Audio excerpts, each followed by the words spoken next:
Hi, this is Shane Starr, and today I'm on the seventh of an 8 video series where I'm combining my passion for typology with my experience in education in philosophy, targeting specific cognitive functions brought about by our study of a philosophical masterpiece, all in the interest of help actualizing our identities and being at our best, with the help of both typology and philosophy.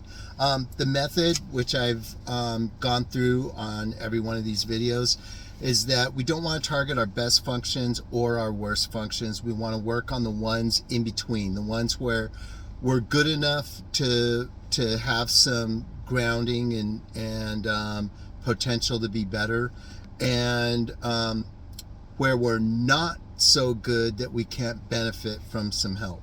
Okay, so in MBTI, this comes with our third and fourth functions, our tertiary and inferior. Same functions in Socionics are mobilizing and suggestive functions. And then the eighth function, the demon function in MBTI, the role function in Socionics. A further description of those and how they work is in my introductory video for this series. So you can either follow the function you want or go through all of them and see which ones work best for you and helping improve yourself. Today we're looking at extroverted intuition, a fun function.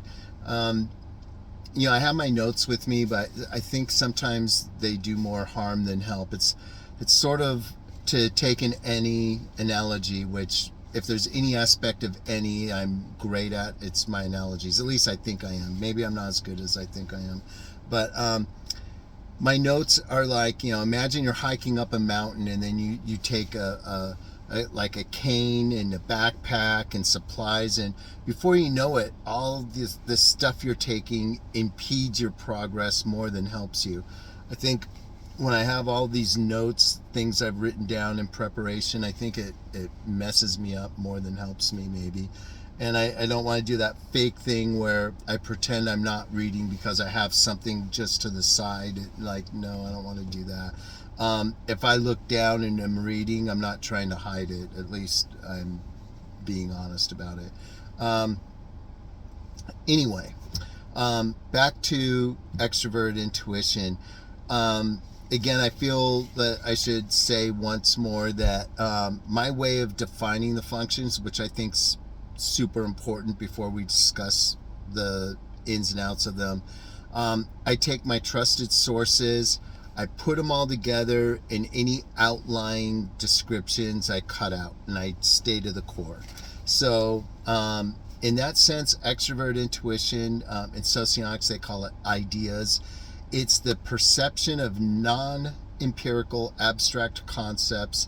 I would extend it to things and people as well, because people, in a way, we're both empirical and abstract when you're thinking of all the complexities of human personality. But in any case, we're looking at abstract concepts and the potential they hold. Multiple alternatives to any proposition, geared towards speculation.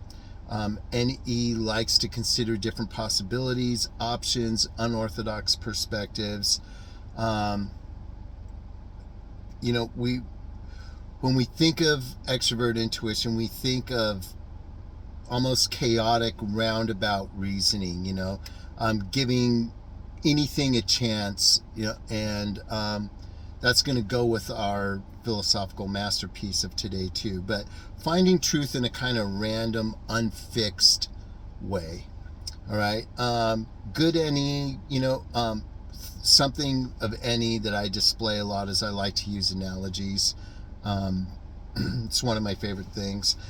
And I would add to that wordplay, speculation, variety, curiosity, opportunity, enthusiasm specifically from multiple options, new beginnings, that's a big thing, exploration. And lack of any is negativity, hopelessness, paradox, status quo, routine, stability.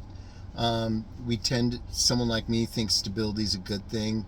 I think an Enneagram finds stability boring. Habits, structure, common conclusions, just, A equals B, B equals C, so C equals A. That's, not interesting to any. Anyway, so what do examples with struggles, not negative any, but struggles with any look like? I would say it's people with lack of creativity, ideational stubbornness, like refusal to think outside the box, struggles with abstract concepts, although that can sometimes be mixed up with low TI also. I think struggles with even thinking about them would be a low NE thing. Challenges with communication, think of how many synonyms and antonyms you can come up with for words, or metaphors or analogies. I see a lot of times people try to link analogies with NI, and I don't understand that. To me, NI is more of a focus inward and trying to limit options, whereas an analogy, you're already talking about two things instead of one. I see analogies as being more of an NE thing. Tell me if I'm wrong, I'll change my type. But in the meantime, I would say closed-mindedness, resistance to new ideas. In short, bad NE is everything you are lacking that you need in order to thrive in today's growing tech-savvy and AI world. You have to almost be good at any or be able to fake it to thrive in a creative corporate environment. You would think you wouldn't, but everything changes so quickly. There's so many moving parts to things going on. New possibilities, changes, transfers. In the old days, you go to the same office for 50 years and call it a career. No place works like that anymore. New technology comes in, new systems, new locations, new operating procedures. Like if you can't adjust and adapt on the fly and change, you're going to have struggles. So if you have bad NE, you're going to have struggles. So let's move on to our author in brief. Jacques Derrida. Jacques Derrida, 1930 to 2004. He was a French Algerian. He spent most of his career at the University of Paris. I almost studied under this person at University of California, Irvine, which is down the street from where I work now. I didn't take advantage of that. I kind of wish I would have. He taught mostly comparative literature there, but also philosophy. He is known as a continental philosophy academic, but he was more popular in comparative literature circles than philosophy departments, just because of his radical notion of deconstructionism. He's really at the forefront of postmodernity, and I guess he represents the new, really. I think he's typed as an ENFP, which is fitting that we're studying him today. He's popular in hermeneutics, which is literary interpretation, and he's most known for his philosophy of deconstruction. Onto his work. We could have chosen a number of works for him. I'm choosing one called Writing in Difference. There's wordplay on difference. It means difference as in this is different from that, but it also means deference, which is to put off, to never be present, always looking to the future. And to link that with deconstruction in literary terms, which ends up expanding to everything, it challenges the notion of traditional interpretations of texts and ideas by saying meaning is never fixed. And if you think in a common sense way, it's true. Meanings of things change. Think of, the word dope used to mean like someone stupid. Then it meant drugs. And now if you say something is dope, that means you think something is cool, which in and of itself is another metaphor for being good or in vogue or stylish and current. So you can think of like that one word and how the meaning isn't fixed. Whoever first used that word isn't even as important now as its interpreters, because we in the here and now 2025, we decide what means what, and the person who created the term, or even the institution, or whatever it is we're considering, falls on the wayside. In classical academia or instruction, or even literary definitions, everything, we would always go back to the origin. Now, in the world of postmodernity and deconstruction, the origin doesn't matter as much as what we think of it now, even if that's not what the original author intended.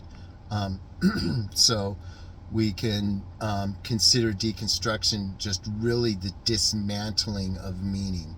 Nothing's fixed. Nothing is certain. Everything is in doubt, which deconstructionists don't even see that as a negative thing. They think it's cool.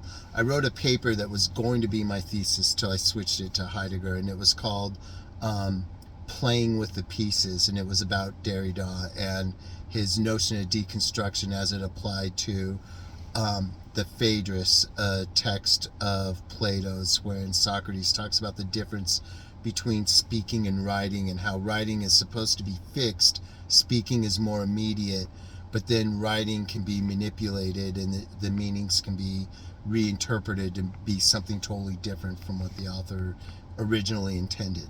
So how is this relevant for not just history or literary circles or philosophy, but for culture and values even? This comes in terms of narratives where the good guys become the bad guys become the good guys. It's like when you're young, to take a quote out of a James Bond movie. When we're young, we know who's the good guys and who are the bad guys, but the older we get, things get more complex and everything gets mixed up and we don't know anymore. Are the rebels the bad guys, or are they the last hallmarks of truth or something? Even that in and of itself, it's contextual, because maybe in one situation the rebels are the bad guys, but in another situation they are the good guys. ENTPs love this stuff. ENFPs have fun with it too. I love it for about 15 or 20 minutes, and then I'm ready to move on. Here's a featured takeaway quote. I have a couple of them. From Derrida himself, writing in Difference. We must do the impossible. We must do and think the impossible. If only the possible happened, nothing more would happen. If I only did what I can already do, I wouldn't do anything. This captures not only Derrida's thought, but extroverted intuition at its best. We play with the possibilities, not what we already know, not what's already been done, but with something new, something different, something beyond us, something currently impossible. And we play with those pieces until we can create new possibilities. And although the meanings can be unstable, maybe that's a good thing. Maybe that's how progress actually happens. In a phrase, anything is possible, right? So how does this change our perspective on extroverted intuition? I would say it's not just for fun, it's not just for games, but it's vital for creativity, for experiencing life to the fullest. we need to keep an open mind. It keeps us young. It keeps us vital. It keeps us energized, by continuing to create, considering new options. It's at the very heart of mental agility, openness, and potential.